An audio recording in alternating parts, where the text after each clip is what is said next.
Bonjour à toutes et bonjour à tous. Je vous retrouve pour vous présenter un super jeu auto-édité, un tarot qui m'a tapé dans l'œil et que je trouve bienvenu pour cette période d'Halloween. Voilà, je voulais vous le présenter. Il s'agit de The Black Tarot par Victoria Iva, ou Aiva, je ne sais pas comment on prononce Aiva, je pense.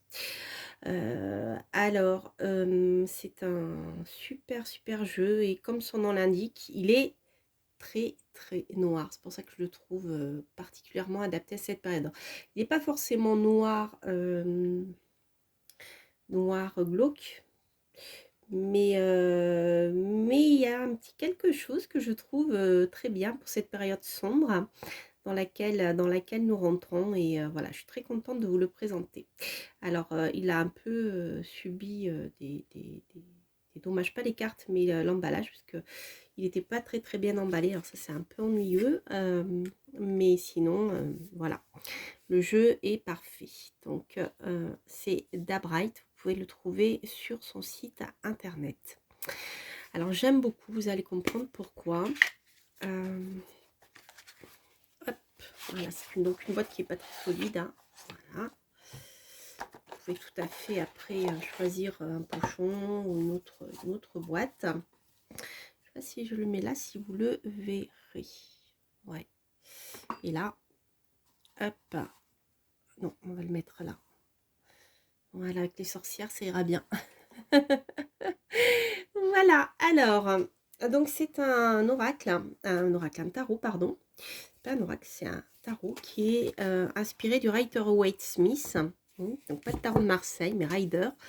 Mais vous verrez, il emprunte aussi au Marseille pour certains arcanes mineurs. Par contre, alors je ne sais pas si vous voyez bien, ici, les tranches sont noires, elles sont comme ça. C'est pas moi qui les ai noircies, hein. Elles sont comme ça. Donc vous recevrez le jeu comme ça, c'est mat. Je trouve ça magnifique. En fait, le jeu est noir mat. Et c'est vraiment très beau. Et vous voyez le dos. Alors j'essaye de... Voilà. Quand il y a peu de nuances comme ça, voilà. Là, vous avez... vous voyez bien. Voilà. C'est un jeu qui est tout en nuances, très particulier. Donc là, vous avez ici, si vous avez reconnu ça c'est l'arcane 0, hein, ou 22, ça dépend des traditions. Voilà, pour le fou, ou le mât. Voilà. Alors, ce que j'aime bien dans ce jeu, c'est qu'en fait, on retrouve bien la symbolique, hein, du rider, mais c'est fait avec beaucoup de subtilité et de nuances. Donc, vous voyez, j'adore cette carte, le mât qui s'envole vers des terrains inconnus avec le chien qui est là. Vous voyez, donc en squelette, bien sûr.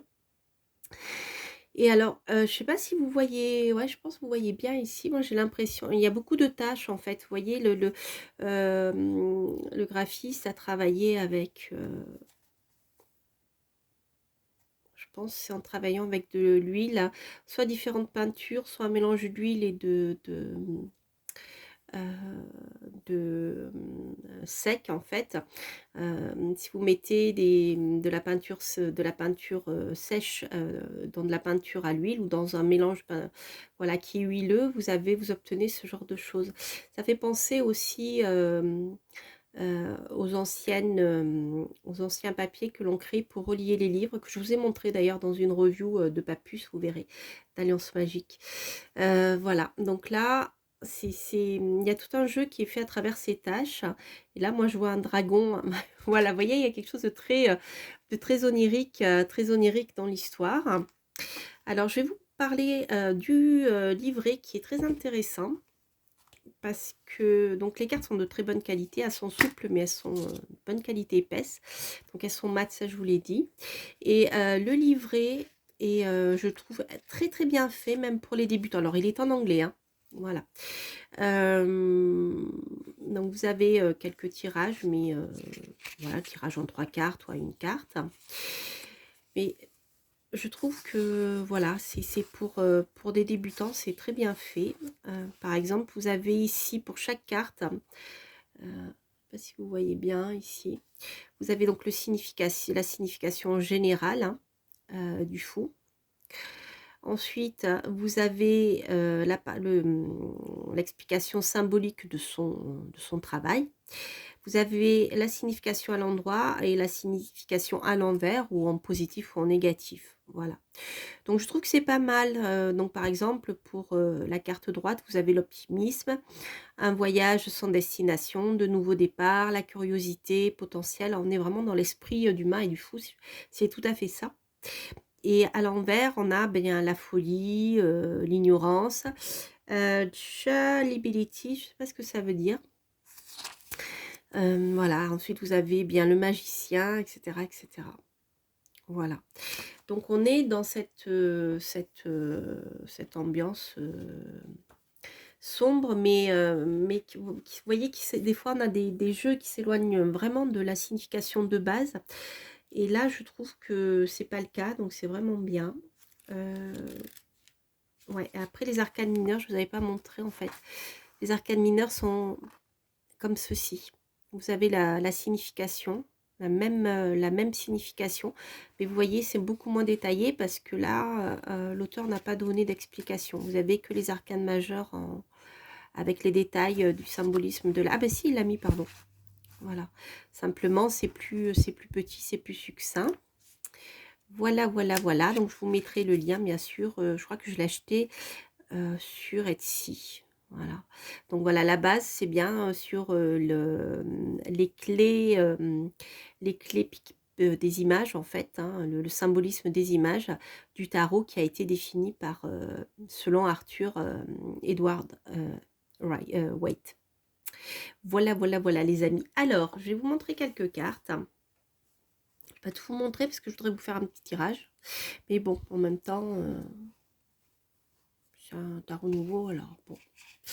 Voilà. Alors, vous avez ici, donc le fou, magicien. Donc là, vous verrez à l'écran, en fait, ou alors si je baisse un peu, peut-être vous verrez mieux. Je vais voir si je baisse la luminosité, si on verra, vous verrez pas mieux les détails. Bon, forcément. Allez, c'est comme ça. Donc là, vous avez le magicien. Donc, vous voyez ici, on est dans l'image, on est dans quelque chose de très, très particulier. Hein. Voilà, il faut rentrer dedans. La grande prêtresse. Donc, comme je vous le disais, finalement, à l'image, le contraste, c'est plus fort qu'en réalité. Le contraste, c'est beaucoup plus ténu, notamment sur celle-ci. L'impératrice. Donc, comme je vous le disais, en fait, il y a des symboles qui sont gardés, qui sont exprimés de manière différente avec ces images. Là, ici, vous voyez, on a le voile. On a la lune derrière. Et là, l'impératrice, on a pour la créativité, hein, on a le bébé qui est en train de grandir dans le ventre, vous voyez. Et en même temps, au niveau, on a l'image, je dirais l'intuition, vous voyez, le côté génial, puisque c'est la créativité de l'esprit, l'impératrice. Hein. Donc, on a la lumière à ce niveau-là. Je trouve que symboliquement, c'est très bien représenté.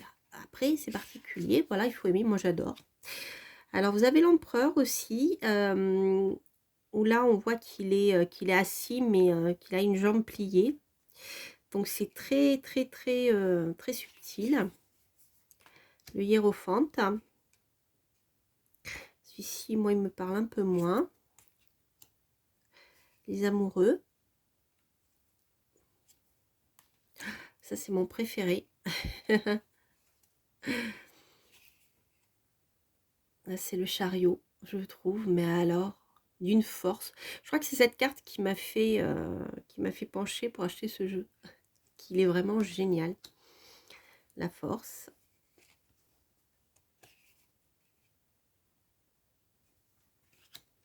L'ermite, qui est en haut de sa montagne. La roue de fortune. La justice.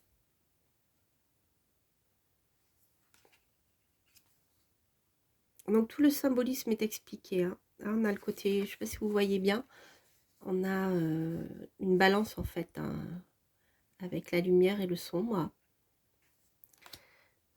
Le pendu qui est là, caché. Voilà. La mort. Qui est partie vers un nouveau départ.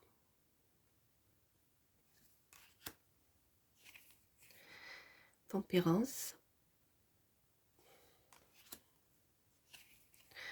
Le diable. Alors, je dirais que sur un plan visuel, il est pas adapté aux débutants, mais l'explication du tarot, je dirais, est intéressante dans le livre, voilà. Parce que bon, après, voilà, il faut connaître les arcanes quand même du tarot pour bien comprendre, parce qu'ici, la maison Dieu, voilà, on a un personnage qui est en train de s'écrouler, il y a la foudre, on retrouve des éléments hein, symboliques du tarot, mais voilà, quand on est débutant, surtout comme c'est un peu abstrait, c'est peut-être pas évident au départ. Mais il a une force, ce jeu, parce qu'il y a quand même un symbolisme qui est resté, qui est assez présent. Alors ici, on a l'étoile, la lune, le soleil. Moi, j'aurais aimé qu'il soit un peu plus contrasté, voilà, comme ça. Comme vous le voyez, finalement, il est un peu moins. Jugement. Le monde. Donc c'est bien que l'auteur ait détaillé ce qu'il avait mis dedans, parce que c'est vrai que c'est particulier. L'œuf qui éclot, vous voyez, c'est très symbolique, hein. Alors ensuite, vous avez les arcanes mineurs, avec les rois, le roi de bâton, la reine de bâton, c'est du feu, hein. Voilà, c'est très chaud. Donc on a l'élément feu, je trouve, qui est bien mis en avant ici, avec le page, le cavalier. Cavalier, alors là, c'est un peu plus abstrait. Pour moi, il faut rentrer dedans. Ensuite, vous avez le 10 de bâton. Hop. Voilà.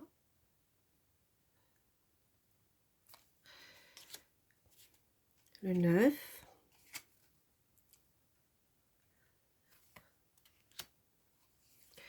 Le 8 pour la vitesse.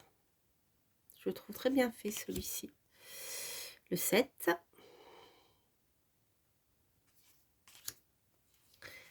Le 6.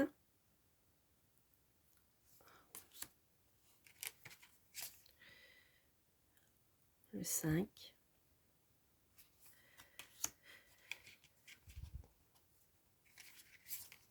Le 4.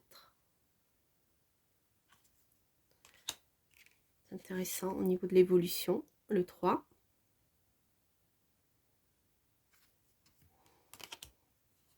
Le 2. Donc vous voyez, certains sont plus abstraits que d'autres. Hélas. Ensuite, vous avez le roi.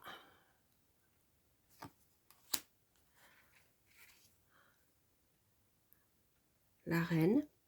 Là, c'est les deniers, hein, les sphères. Le page.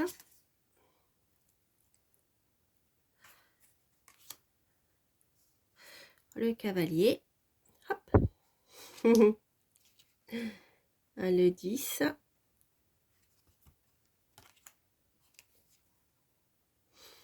Le 9. Le 8. Le 7.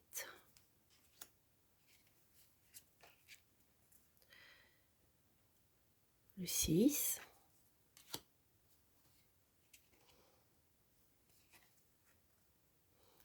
Le 5. Voilà, donc là, il vous faut connaître je dirais, le tarot, hein. Et alors, ce qui est sympa, je trouve, c'est que, à la rigueur, même, vous pouvez tout à fait Si vous connaissez bien les arcanes mineurs du tarot de Marseille, vous pouvez tout à fait travailler avec celui-ci parce qu'il ne vous enferme pas dans une imagerie, comment dire, ce qui est un peu plus ennuyeux avec le Rider-Waite, c'est le fait que les arcanes mineurs soient illustrés, donc c'est bien quand on apprend le tarot. Mais en même temps, il y a une illustration, on va finalement enfermer sur une idée. Alors que avec un symbolisme, avec les numéros, les chiffres, les éléments, on est dans quelque chose de plus large. Et je trouve que ce tarot est très bien pour ça. C'est-à-dire que si vous connaissez très bien les arcanes mineurs du tarot de Marseille aussi, le fait que ça reste un peu abstrait comme ça, voilà, on reconnaît bien quand même la signification du rider, le 4 de denier. Mais bon, voilà, je trouve que ça, au niveau divinatoire, on peut aller plus loin parce qu'on n'est pas enfermé dans une image figurative, chercher le terme. Voilà. Donc c'est sympa. Le 3 de denier, celui-ci c'est assez clair hein, quand même. Le 2.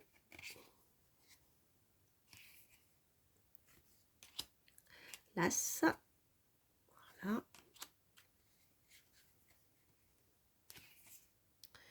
Le cavalier de coupe. Ah ouais, voyez au niveau de la poitrine, c'est surtout ça, on dirait presque une femme en fait. Quelque chose au niveau du cœur qui est mis en avant. La reine de coupe. On dirait Vénus. Le page me fait penser à un hippocampe, moi je vois. C'est très particulier. Le valet de cœur. Le valet de coupe, on est dans l'eau. Vous voyez un cheval qui marche sur l'eau. C'est beau, hein? Très poétique. Là, on est avec le 10 de coupe. Avec la fontaine à champagne. Donc là, ici, vous voyez, les coupes sont plus abstraites. Avec le 9. Le 8. Un nouveau départ.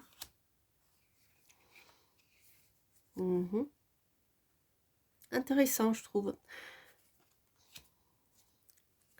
Le 6. Avec la bulle des souvenirs. Je ne sais pas si vous le voyez au milieu. Le 5. Moi, il m'inspire beaucoup avec, je trouve, la symbolique des mineurs du tarot de Marseille. Le 4. Le 3.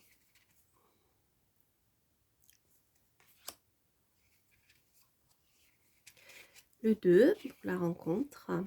Vénus et Mars. Je ne sais pas si vous voyez ici.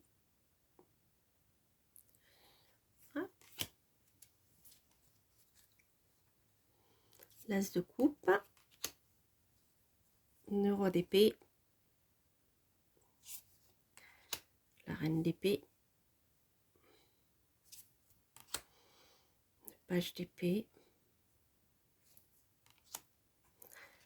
Le cavalier d'épée. Le 10. Donc là, on retrouve bien la symbolique du rider. Le 9 aussi. En fait, ça dépend des illustrations. Alors après, il faut rentrer dedans. Il y en a qui, pour moi, sont plus abstraites, d'autres qui sont plus évidentes. Aussi, ça peut être très personnel. Vous voyez, celui-ci, le contraste est plus fort. Donc ici, presque, vous voyez que du blanc, alors que le contraste est bien marqué. Celui-ci, le contraste est moins marqué. Vous le voyez mieux à l'écran, en fait. Voilà. Je vous traduis parce que la caméra, même si j'essaye d'être au plus fidèle possible, des fois, eh bien, il y a un petit décalage. Le 6 d'épée. Le 7 d'épée.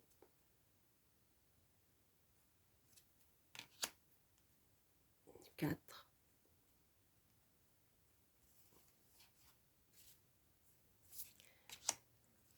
Le 3. Le 2, les amis.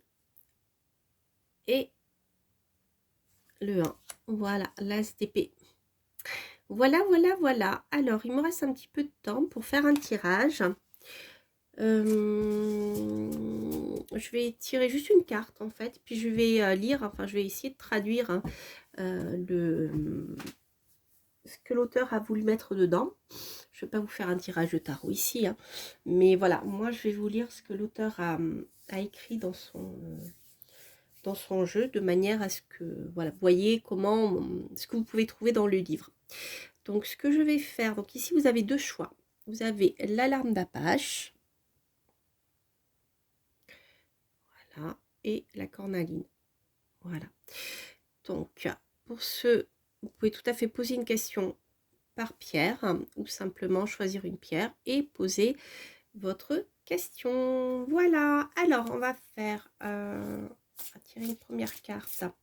J'adore la qualité du jeu. Donc, on va tirer une première carte avec ici. Hop. Voilà. L'alarme d'Apache. Je trouve qu'il est très très bien pour cette période sombre, période d'Halloween, la période la période de Noël aussi, avec voilà, avec toute cette période où bien on s'enfonce dans le dans le magma de la terre. Hop. Alors, pour ceux qui ont choisi la cornaline, voilà. Alors, voyons voir.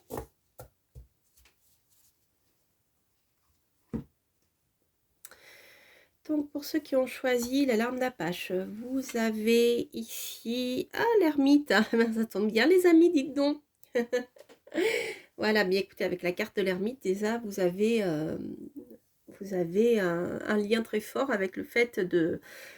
Eh bien, de vous renfermer dans votre tour d'ivoire, de vous isoler, peut-être de retrouver de l'énergie pour vous, ici. Alors, ça peut aussi nous parler de période d'isolement nécessaire. Alors, ça peut être volontaire ou subi, hein, l'ermite.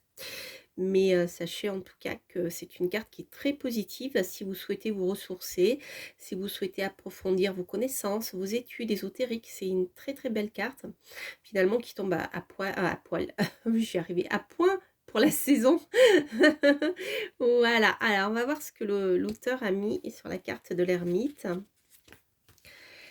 Donc, je vais vous faire une traduction. Je ne sais pas si... je ne l'ai pas lu encore, hein. Je l'ai lu en diagonale, mais je n'ai pas lu en détail, donc on va voir ensemble. Alors, l'ermite. Oh, vous n'allez pas voir bien, vous n'allez pas bien voir. Donc, je vais faire comme ça plutôt. Hop, regardez. Ça, vous verrez mieux la carte. Hop. Voilà.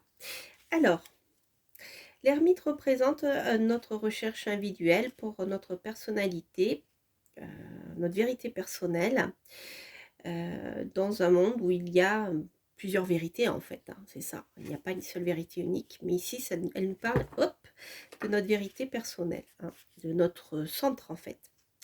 L'ermite, l'archétype de l'ermite est donc la 9e carte, hein, de l'évolution, en fait, qui nous apprend que parfois, il nous faut nous détacher du flux de la vie pour nous découvrir nous-mêmes. C'est ce que je vous disais. Et amener ce que nous avons appris durant notre temps d'isolement, le ramener dans la réalité et dans notre vie sociale un peu. Voilà. Donc c'est intéressant, vous voyez, parce que en fait le livre explique bien différents niveaux, je trouve,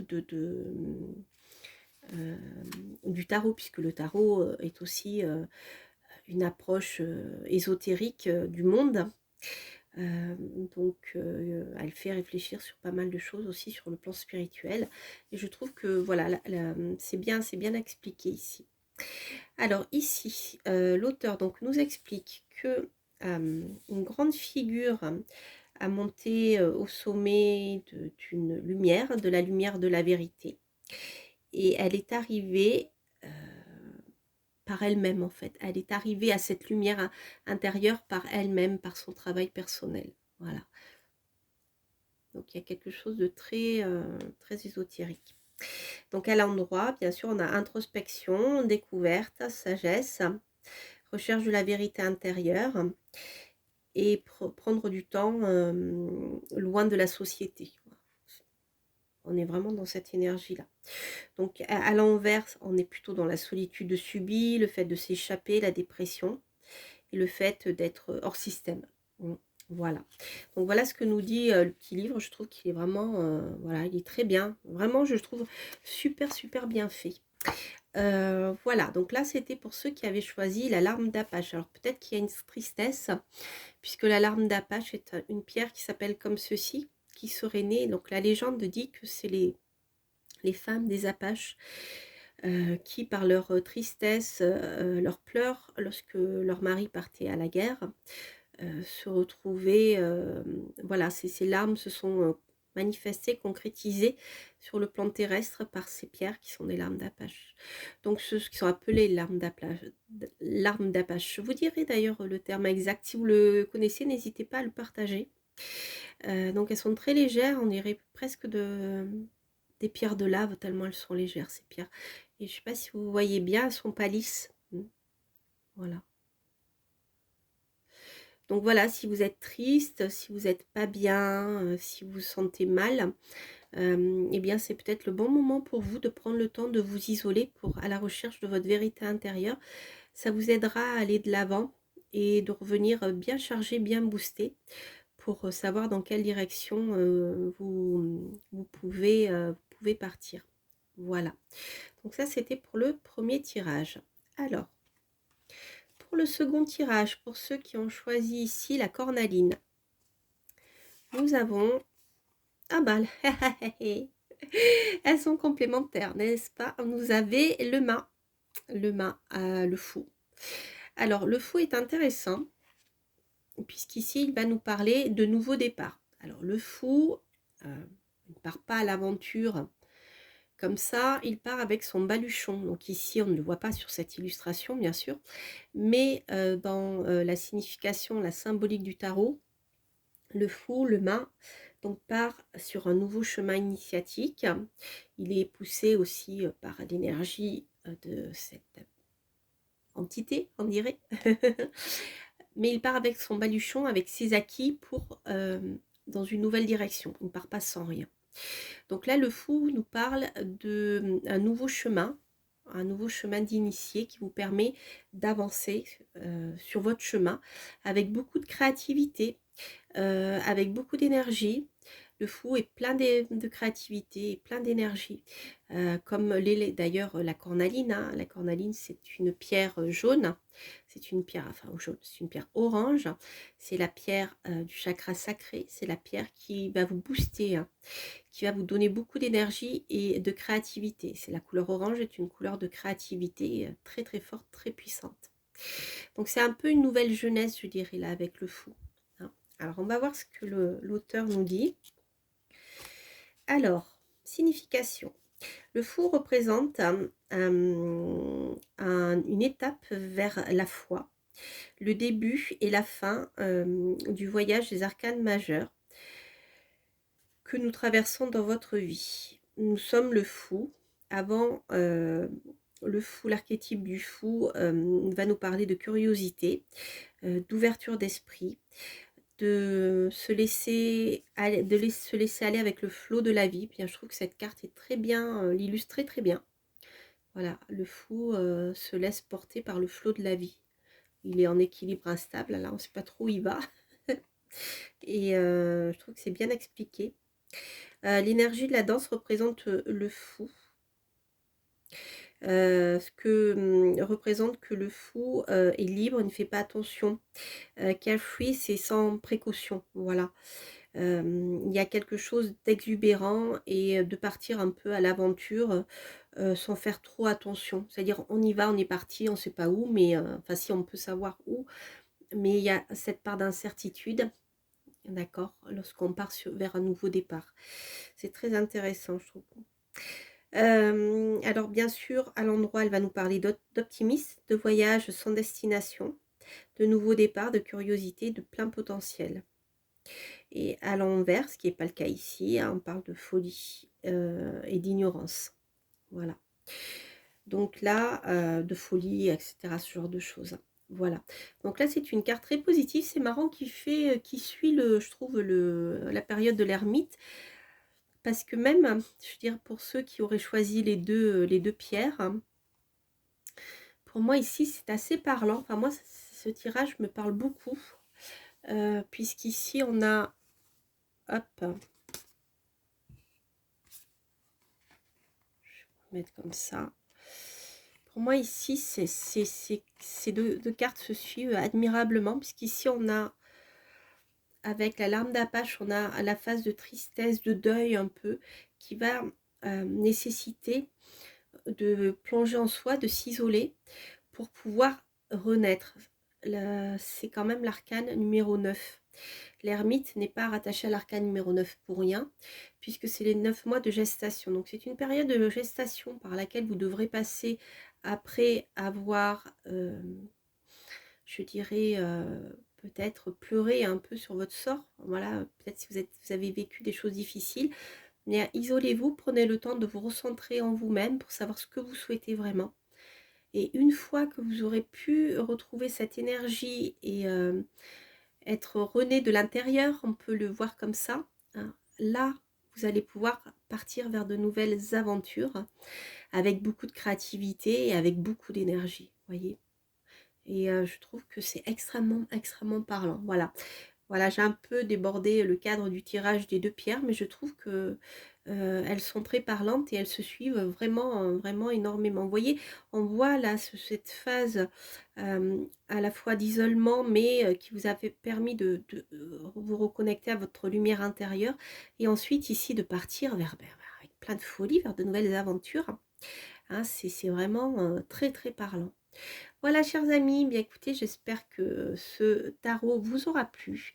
Il s'agit de The Black Tarot, donc le tarot noir, à ne pas confondre avec notre tarot noir français, donc par Victoria Aiva. Et donc, c'est le site internet, c'est Dabright, donc vous le trouverez sur Etsy. Je vous mettrai le lien, mais si je n'ai pas eu le temps de le mettre, voilà, c'est Dabright. D-A plus loin B-R-I-G-H. Et là, vous avez le nom, d'ailleurs, sur Insta. C'est son nom sur Instagram, c'est blackart.victoria. Voilà, chers amis. Écoutez, je suis ravie de vous avoir présenté ce tarot parce que je l'ai reçu il y a très peu de temps. Et je voulais vraiment vous en faire profiter parce que je le trouve eh bien, à point nommé. Il est arrivé à point nommé.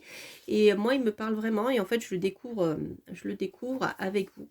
Voilà, j'espère que eh bien, cette review guidance vous aura parlé. N'hésitez pas à liker, à vous abonner si vous passez par là. Moi, je vous embrasse, je vous souhaite plein de belles choses. N'hésitez pas à commenter aussi. Et puis, je vous donne rendez-vous pour de prochaines reviews guidance comme celle-ci. Et puis, des guidances plus approfondies que je fais pour le moment tous les deuxièmes dimanches du mois. Voilà, je vous embrasse et puis je vous dis à très bientôt pour de prochaines aventures. Portez-vous bien. Bye bye.